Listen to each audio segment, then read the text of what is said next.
पर लिखेंगे। ठीक है, अभी आप लोग बैठ जाइए।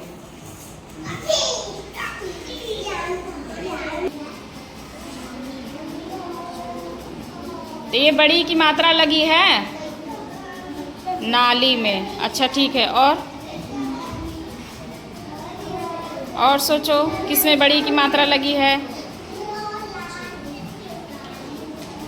लिखो, सोचो सोचो।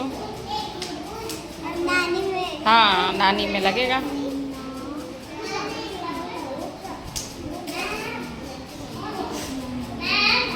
ठीक है, बहुत अच्छे लिखिए, नानी।